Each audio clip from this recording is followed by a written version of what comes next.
Alors, la charte des valeurs maintenant, parce Oui. que bien qu'on ne connaît pas encore la teneur, ça continue de susciter beaucoup de controverses. Xavier, vous avez tout de même choisi, vous, d'en discuter, même si on n'en connaît pas la teneur, mais vous allez vous poser des questions préalables. Ben, c'est-à-dire que dans ce débat-là, il y a beaucoup de questions qui sont pas présentées aujourd'hui et qui pourtant méritent d'être questionnées avant même qu'on connaisse le contenu de la charte.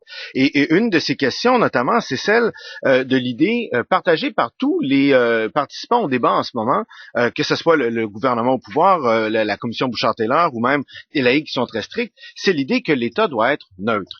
Et l'idée de la neutralité de l'État, elle est jamais questionnée aujourd'hui et pourtant c'est une question qui est difficile. Quelle est son origine? À la base, l'idée que l'État doit être neutre provient du libéralisme. Et cette idée se développe au tournant du 16e, 17e siècle, lorsqu'il y a des conflits religieux importants à l'égard de religions. Et le contexte religieux est intéressant parce que je ne veux pas dire que c'est le même contexte, mais il y a quand même un lien à faire. Et qu'est-ce qu'on découvre à ce moment-là?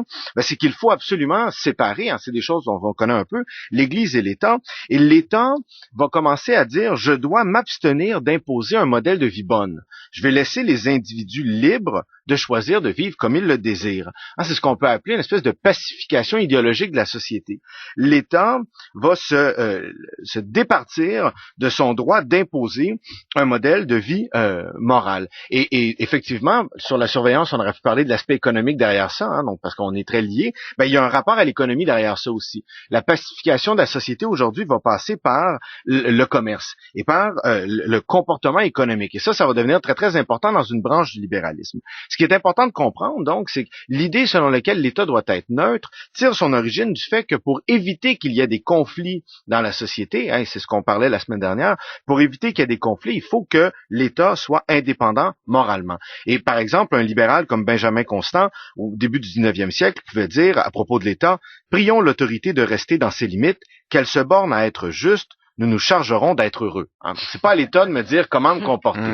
Alors, le problème derrière ça, et j'ai envie de dire, c'est un des paradoxes de la position du PQ. On n'a pas le détail, donc je veux pas questionner le détail, mais comment l'État peut-il être neutre? Et d'abord, la question du crucifix, mais comment peut-on vouloir préserver la neutralité en faisant la promotion de valeurs? Donc, si je fais la promotion de valeurs, par définition, je suis pas neutre. Donc, la façon de sortir de ce paradoxe-là, qui est un paradoxe à l'origine même de la question du libéralisme, c'est de dire, les valeurs que je propose, ce ne sont pas des valeurs spécifiques, mais des valeurs universelles. J'espère qu'il y a quelqu'un qui va récupérer vos arguments. Ben non, mais ils sont utilisés. mais en disant ça, là est le problème de ce que le PQ fait. Parce que si je dis l'État est neutre parce qu'il propose des valeurs qui sont universelles, en quoi donc je propose des valeurs québécoises? Si ces valeurs sont québécoises, elles ne sont pas universelles et donc l'État n'est pas neutre. Et donc, ce que je voulais faire aujourd'hui, c'est très très court, mais simplement juste pour amener les auditeurs à réfléchir et j'espère aussi les politiciens, que vouloir la promotion de l'État, ça paraît très très noble dans l'absolu. La réalité est différente. C'est un mot qui doit être questionné. Si je fais la promotion de valeurs, ça suppose aussi un jugement sur les autres. Parce que admettons que je propose un jugement sur une valeur que l'on dit universelle, et j'aurais tendance à partager cette idée-là aussi, sur l'égalité homme-femme, en faisant ça, j'accepte qu'il y a donc des valeurs culturelles différentes qui sont inférieures à celles-ci. Et donc, si je veux prôner l'égalité des cultures ou le respect égal de toutes les cultures, je dois quand même reconnaître qu'en prônant des valeurs universelles, je suppose qu'il y a des cultures inférieures à d'autres, parce qu'elles ne correspondent pas dans leur modèle, et elles ne s'arriment pas à cette idée de valeur universelle. Donc la question est très délicate et effectivement, il faut y réfléchir. Est-ce que l'État doit être neutre? Est-ce que l'État peut être neutre? Derrière l'idée de valeur commune, c'est une idée qui peut être très noble, mais il faut comprendre que la question de l'universalité elle va pas de soi. Alors, on ne connaît pas le contenu encore. Moi, je veux pas en discuter. Avec Normand, on s'est bien tenu de commenter. Je sais que vous voulez pas commenter puis que vous voulez pas vous mouiller, mais... Non, mais on va se mouiller, c'est clair. Depuis tout à l'heure, vous nous parlez de neutralité. Ça n'a pas l'air neutre pas en tout. Ceux qui écoutent savent que je suis pas très neutre en ce moment. Mais l'idée, donc, on aura l'occasion de se mouiller lorsqu'on aura le contenu, mais ce que je voulais amener les auditeurs à réfléchir peut-être, c'est justement au fait que cette idée de neutralité, elle va pas de soi et elle implique plusieurs choses. Plusieurs événements ont retenu votre attention, Normand. Non, c'est Xavier qui commence cette semaine. Xavier, bon, il y a eu des émeutes xénophobes en Russie, l'élection d'un candidat du Front National en France. D'ailleurs, ça monte drôlement. Je pense qu'ils sont rendus à 24%, le Front National. Ainsi que plusieurs commentaires très durs tenus dans le cadre du débat sur la Charte des valeurs ici au Québec. Vous en avez glissé un mot tout à l'heure. Qu'est-ce qui se passe là? On assiste à une résurgence de la xénophobie, du racisme. C'est une bonne question. Je prétendrai pas y répondre parce que je voudrais pas généraliser, puis ça demanderait des études quand même très très poussées. Mais je vais te dire, peut-être qu'on peut réfléchir un peu à ce qu'est le racisme et la xénophobie.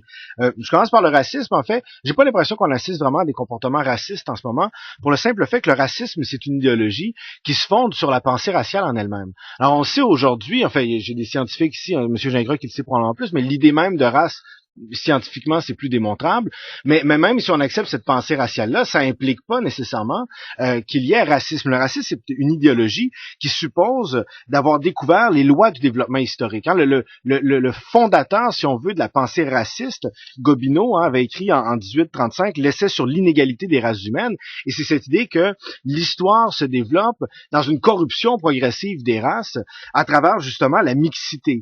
Gobineau invente le mythe arien, et évidemment, ça aura un impact très important dans le développement de la pensée raciale. Mais j'ai pas l'impression ici qu'on parle au Québec, en tout cas du moins beaucoup de race en ce moment. Je pense que c'est beaucoup plus intéressant d'analyser sous l'angle la xénophobie. La xénophobie, ça fait référence à quoi? Le xénos, c'est un terme grec qui désigne l'étranger. Donc la xénophobie, c'est littéralement la peur de l'étranger. Et on peut très bien probablement être xénophobe sans pour autant être raciste.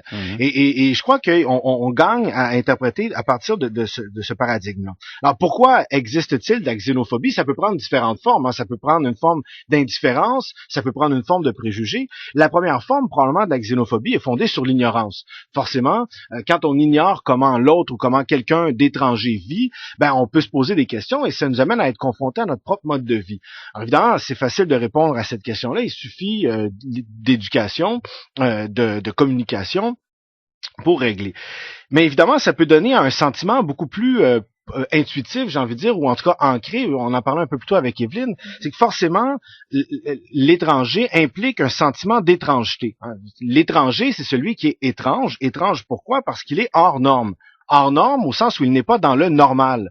On a tous ici des comportements qu'on va juger normaux et un comportement qui apparaîtra anormal sera un comportement étrange. Alors évidemment, quelqu'un qui ne partage pas les mêmes normes, ou on peut penser à un immigrant qui arrive ici, il est ici depuis 2-3 semaines.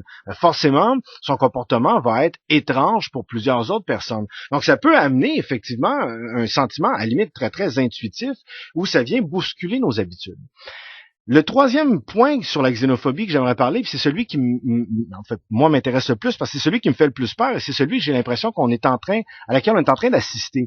Quand on veut tisser des liens dans une communauté, rassembler les gens entre eux, on peut créer la xénophobie comme une arme politique en rejetant, en enfant, une espèce quand je dis de prendre l'autre comme un bouc émissaire sur certains problèmes et de rassembler un nous qui deviendra à ce moment-là uni face à l'autre.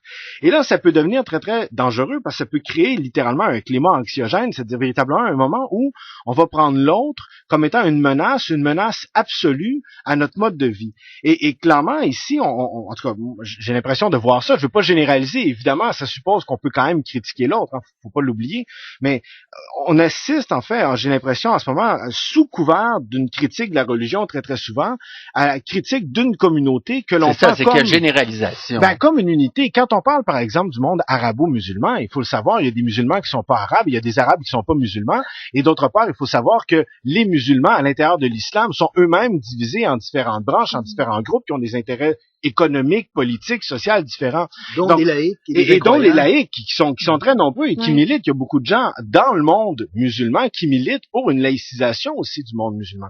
Donc, c'est très, très complexe cette chose-là et j'ai l'impression des fois que on est vraiment en ce moment, en tout cas pour le dire au Québec, et je veux pas généraliser, c'est pas parce qu'on critique l'islam qu'on est dans cette mouvance-là xénophobe, mais à entendre certains propos, on a l'impression que pour certains, c'est une réalité où l'islam est utilisé ici comme repoussoir. Et pour le dire simplement, et peut-être en généralisant un peu, où l'islam apparaît comme le symbole même de la barbarie face auquel il faut lutter. Et quand on lit des fois des commentaires comme ceux de madame que j'ai cité un peu plus tôt, madame Piatro ou Jeannette Bertrand, on a vraiment l'impression que chez certaines personnes, le refus ici de l'islam, c'est surtout le refus d'un autre mode de vie qui est peut-être incompatible avec le nôtre, mais refuser un mode de vie ou une religion, ça veut pas dire refuser une personne qui elle-même peut être prise dans cette communauté-là. Donc je pense que, encore une fois, je veux pas généraliser et j'insiste beaucoup là-dessus parce que je trouve, et avec Normand, on s'entend tout à fait là-dessus, il faut critiquer la religion et la religion, comme n'importe quel autre vecteur idéologique dans une société, doit être critiquée. Mais c'est pas parce qu'on critique une religion qu'il faut nécessairement critiquer les gens qui sont dans cette religion-là et faire des amalgames qui peuvent s'apparaître douteux et qui peuvent introduire dans la société des divisions qui peuvent devenir très dangereuses. Et il faut jamais l'oublier. Mais on le voit aussi quand on écoute Xavier que c'est effectivement un facteur de division. Or, dans les religions, il y a aussi des points de similitude, je veux dire, dans le fondement de la foi ou dans la pratique, je veux dire. Et ça, c'est jamais mis en évidence non plus. On va jamais chercher le positif, je dirais, ou qu'est-ce qui peut rassembler les gens qui ont une croyance. On insiste vraiment sur le fait que ça divise obligatoirement. Ben, c'est clair qu'ici, en tout cas, on joue le jeu de la division et c'est sujet à débat. Cette question-là est certainement délicate et probablement que les commentaires commencent déjà à rentrer, mais il faut le dire, mais c'est une question délicate, mais quand même, c'est fait d'un point de vue, en tout cas sur la charte des valeurs, c'est fait d'un point de vue qui peut porter flanc à cette xénophobie-là, puisqu'on parle pas de charte de laïcité, mais de valeurs québécoises. Donc un Québécois qui ne partage pas les valeurs québécoises devient automatiquement rangé dans le cadre de l'autre, et ça, il y a un danger. Et Normand... Oui, ça va. Evelyne est contente, elle lève le poing et tout. Bientôt, elle va se manifester. J'encourage Xavier, j'ai le droit. Bon, ce qu'on appelle, mon cher Normand,